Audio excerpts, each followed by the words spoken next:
Hi, I'm Allie, and I'm an occupational therapist at our Union Square location. And I'm Lauren, another occupational therapist at our Union Square location. And today we'll be talking to you about ergonomics and how to create a safe and better workspace while working from home with the goal of maximizing productivity and decreasing postural stress on your bodies. Before we start, can everyone just take a second and think about if you've ever experienced any discomfort in your body while working on the computer?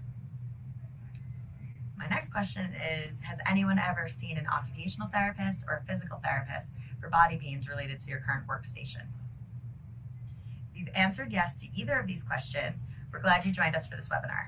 We hope that you learn more about what an ergonomic workstation looks like and incorporate some of these tips while working from home.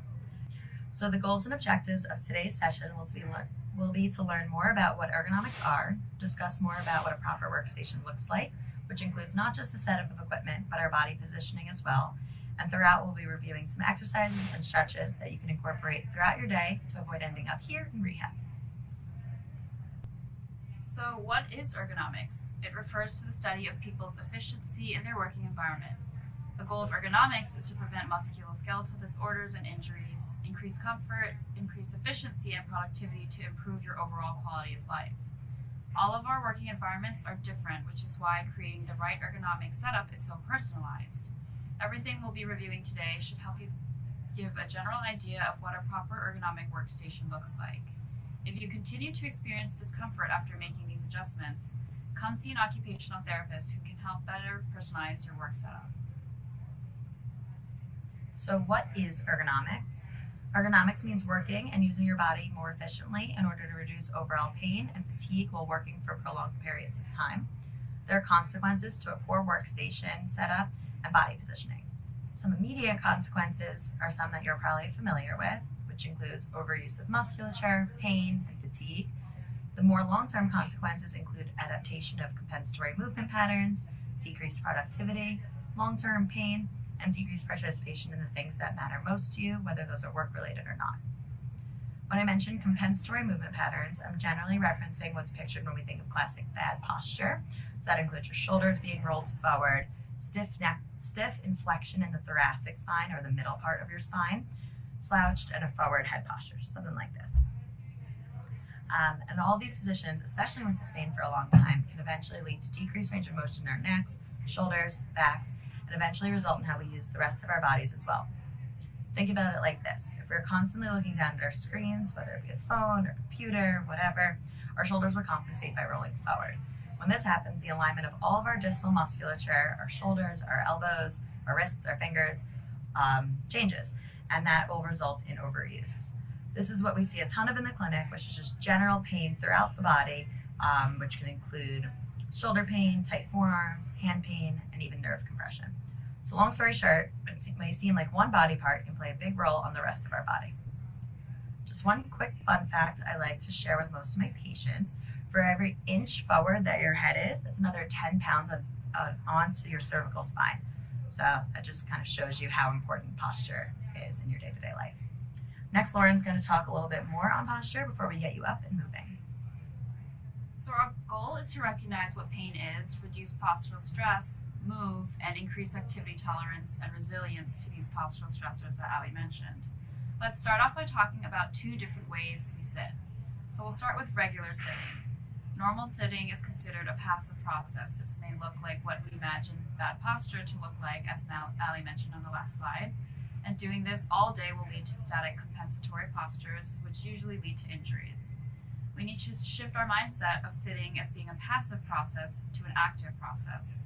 Sitting should be regarded as an active process regulated by motor reactions of your trunk and your pelvic muscles. So let's talk about pelvic positioning while sitting. We can move our pelvis into a posterior pelvic tilt, which happens when we hunch over, and an anterior pelvic tilt is sort of like overarching one's back. So take a moment to try that out now, switching between a posterior and an anterior tilt. Now that we've tried out these pelvic tilts, our goal is to sit with a neutral spine with your feet flat on the ground. Now that we've all found a good sitting position, let me tell you that the perfect posture does not exist. This neutral static posture is the best one for you to be in for about 1 hour at a time at most, but what prevents problems down the road will be movement. Movement promotes blood flow and usability of our joints and muscles. If you don't move it, you'll lose it. Which is why frequency is more important than intensity. For example, working out is great, but that 1 hour of cardio or HIIT is not going to make up for the 8 hours you sat down during work. So typically I recommend setting an alarm or putting a post-it on your desk to remind you to include movement breaks throughout the day in order to be more effective in minimizing stress on your body. All right, so next we're just going to take you through a couple exercises. So the first one is going to be this thoracic extension, which you see on the top left. So this can be done with your arms here, your arms down at your side, your arms gently pressed behind your ears, not really pulling on the neck, just kind of up there to give you a stretch through here. And what you're going to do, and we're just going to arch all the way back over the top of the chair, giving you a nice stretch in the upper back. So I typically recommend doing this, like Lauren said, once an hour, just taking a second to move and do something. The next exercise that I really like to recommend are chin tucks, which is on the top right corner. So for chin tucks, they're pretty silly. All you want to do is bring your hand onto your chin, and you're going to make a double chin. If you look silly when you're doing it, you're doing it right. And this helps to strengthen up the muscles in the back of our neck. Like I mentioned before, we spend a lot of time like this looking down so these muscles get nice and stretched out. So it's really important that we strengthen them up so that we can hold our head up. The next two that we're going to talk about are down on the bottom. This is the levator scapula stretch and the cervical side bending stretch. So these look similar, but they're a little bit different. So for this, you're going to want to have one hand anchored on the bottom of your chair, and the other hand is going to gently pull your head towards your opposite ear. This is the cervical side bending stretch. You can hold it for 30 seconds or so, less if it's really painful. You can hold it for a little longer too. And then the next is the levator scapula stretch. So for this, you're going to, again, put your opposite hand to the bottom of your chair. And then you're going to pull from almost the back of your head, so kind of right over there. And for this, you're going to go towards your opposite armpit. By stretching on both sides with your arm down and your head on the other side, you're really lengthening the muscle and getting a nice stretch throughout it. The last one is the cat-cow stretch, which is all the way on the left. This is kind of similar to what Lauren was talking about before, where we're kind of shifting between different pelvic positions. And the cat-cow also involves a little bit of neck motion. If anyone's ever done yoga before, this one might be familiar to you, but you can do it seated in a chair too if you don't have the time to get up. You can do it in a meeting, really whatever. So for this, you're going to want to round out your spine, look in towards your belly button, take a nice deep breath in, and then you're going to arch your back, look up towards the ceiling, feel a nice stretch in your back, and take a nice deep breath out. So next, we want to talk about what an optimal workstation looks like. This first starts with what you look like while you're doing your work at your desk. When sitting, you want to think about the 90-90-90 rule. This means 90 degrees of hip flexion. We want 90 degrees of knee flexion and 90 degrees of ankle dorsiflexion, which means your feet should be flat on the ground. And we can even apply this 90-degree rule to the elbows when we're typing. When thinking about your spine, your ears should be aligned above your shoulder, and the shoulders should be aligned above the hip. We want to avoid having our arms flared out, like we'll show you on the next slide. And if your arms are winged out, it can dramatically increase the tension in your neck and shoulder area. Now let's talk quickly about computer setup. We also want our monitor at or about 1 inch below eye level, with our keyboard low enough to keep our elbows at 90 degrees. So this means that laptops actually cannot be ergonomic, and the best way to make a laptop ergonomic is to use an external keyboard and prop your laptop up on some books or boxes. So some of the equipment that I often like to recommend to patients include a split keyboard, which you can see on that bottom right. Kind of just allows your hands to be in a nice neutral position, get that 90 degrees in your shoulders and your elbows. The next would be an ergonomic mouse. Mine looks something like this. And it really just fits the contour of your hands, so you're not resting down like that when you're using your mouse all day, compressing the nerves and the muscles that are in the underside of your arm. Next would be a footstool. So if you're working on a chair that's a bit higher, you don't have to go out and get a fancy footstool. You can just use, like Lauren said, a stack of books, step stool, whatever you have to get yourself into that 90-90-90 position. Next can be a computer stand that can function to prop up your laptop as well, and a standing desk if you have the resources for that as well. All right, so we're going to take one more break and review a couple other stretches that I recommend incorporating throughout your day to give yourself a little break. These don't have to take long, and you don't need to do all of them. It's really more of a matter of doing something. So the first one I'm going to show you is a pec stretch. So I'm not going to get up to go to the door frame right now, but what you're going to want to do, sorry Lauren, is bring your arms up like this, and then you can bring them back like that. So that's one way you can do it at a door frame. You can also do it as she's doing it, arms up on the door frame, and take a step through, hold for about 30 seconds, and then come back. Same on the other side.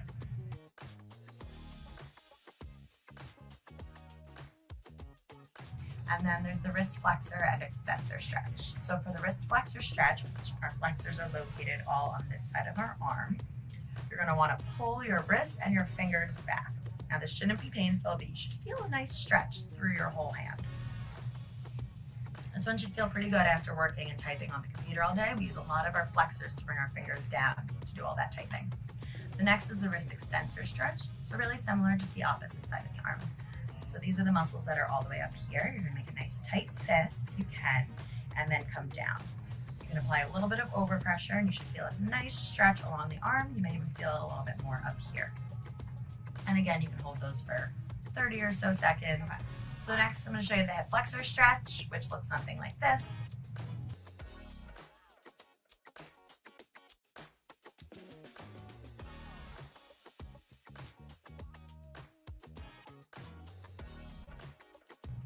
And the hamstring stretch, which looks something like this.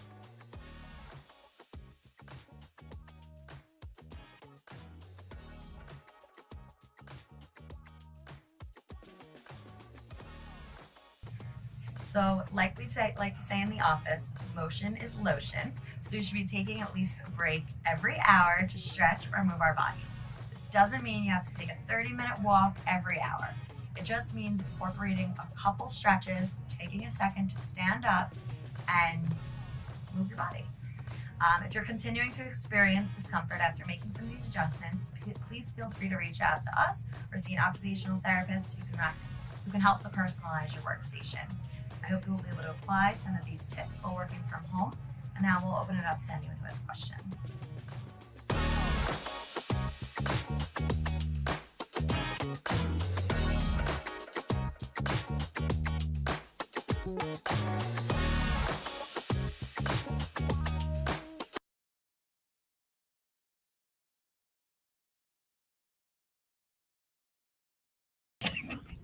Is this on? Yep, you're a go. Okay. Hi. Hi, everyone. My name is Maravi. I'm an assistant director over here at the Union Square location. Thank you all for joining us today. Allie is now just going to answer some of your questions. Hi, everyone. I hope you enjoyed the presentation. So the first question we got was that my shoulders crunch a lot. Sorry about that. My shoulders crunch a lot. Any recommendations for updating my workstation? I will say that clicking, cracking, that's all totally normal in our bodies. But something I would take a look at is how your shoulder position rests. If you're up here, if you're all the way, you can't see me, but if your hands are down here, you're not really going to have the best position for your shoulders. You're going to be using your musculature wrong. So this is really helpful to kind of make sure you're not compensating with shoulder movements, which can lead to some crunching. The next question was, I travel a lot and work on public transportation. How can I use ergonomics to improve my mobile workstation? So this is a really good question.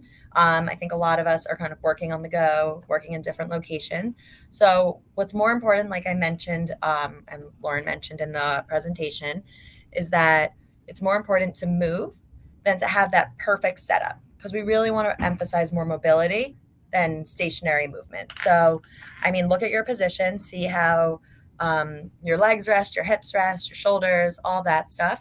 But definitely get up, set an alarm or a reminder to move every hour, 30 minutes, whatever you can do. And then the last question I have right now is, where is the best place to find ergonomic office supplies? So like we mentioned, ergonomic equipment does not have to be expensive. You can really get it from anywhere. If you want to spend money on it, you can spend as much as you want. But I like to emphasize using common household things so you do not need to spend money. So that can be involved using a standing desk, which you can just stand at any surface. You can use books to prop up your feet to get your hips, your knees, your ankles into 90 degrees. And kind of same with your computer. You can set your computer up on a stand to get that up. And if you don't have a stand, you can use books or boxes, really whatever you have lying around the house. And yeah, Amazon's a great resource. And if you have any other questions, you can come see me or any other occupational therapist for some more custom ideas. Does anyone else have any other questions while we're here?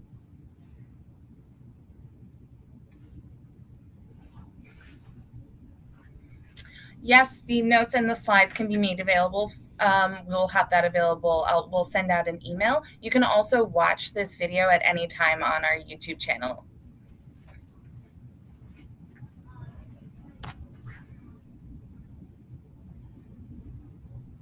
Okay, I think we're good. All right. Well, thank you guys all for joining us today. We'll see you at the next one. Oh, are you there?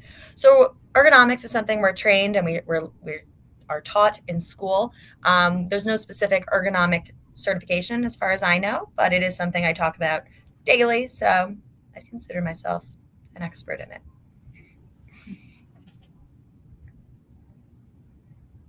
Any other questions before we sign off? All right, well, thank you all for joining us. Please feel free to reach out with any questions.